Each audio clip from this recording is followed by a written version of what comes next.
Si nous occupons des infrastructures de long terme qui font plusieurs centaines de kilomètres, on s'intéresse aussi aux infrastructures plus courtes, le dernier kilomètre en milieu urbain, parce que la question des mobilités, c'est aussi le dernier kilomètre. La question de la décarbonation des mobilités concerne les derniers kilomètres qui est au cœur des métropoles, donc c'est au cœur de 80% de la population qui doit supporter le bruit, la fureur et surtout le CO2.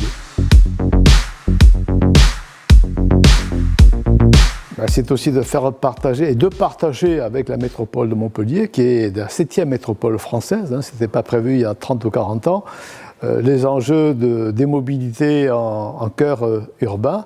Et la bonne information, c'est quand même le niveau d'investissement, de compréhension des enjeux par la ville, la métropole.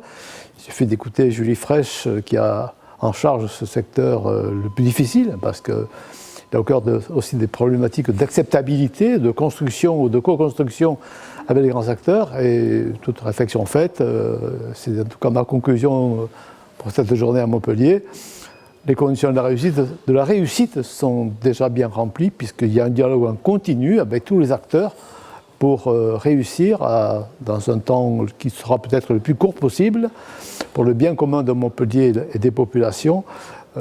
La réussite sera au bout parce qu'il y a un souci d'écoute et d'intégrer tous les paramètres, dont celui du foncier, dont celui du coût, dont celui de l'entrée et la sortie des marchandises, dans une ville dont le poumon économique, par les commerçants, André Dalgéry l'a bien dit, c'est 600 millions de chiffre d'affaires, donc c'est de la valeur, et aussi c'est comment pouvoir transporter en cœur urbain les produits dont on a besoin pour se nourrir, pour se soigner et pour s'éduquer.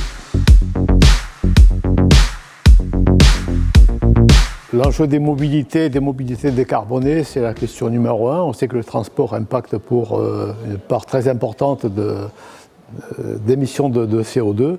Donc tous les grands acteurs comme les petits ont compris les enjeux. Et notre rôle, nous, c'est de réunir les conditions de la réussite, parce qu'on a gagné une expertise considérable. On a créé au sein d'Eurosud les grands acteurs avec les entreprises. On a eu Jean-Louis Pêche en direct, patron d'une ETI remarquable au plan international.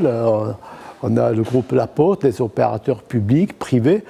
Donc on porte aussi, nous, un accompagnement. C'est pour ça qu'au-delà d'un événement, on fait du service après-vente pour partager les expériences, des bonnes et mettre en relation, c'est notre rôle, tous les acteurs nécessaires qui permettent la réussite. Et on souhaite beaucoup Montpellier, 7e métropole française, qui est au cœur de l'arc méditerranéen entre Barcelone et Marseille, soit au cœur de la réussite, qu'on puisse transférer des bonnes pratiques qui sont en cours ici à Montpellier.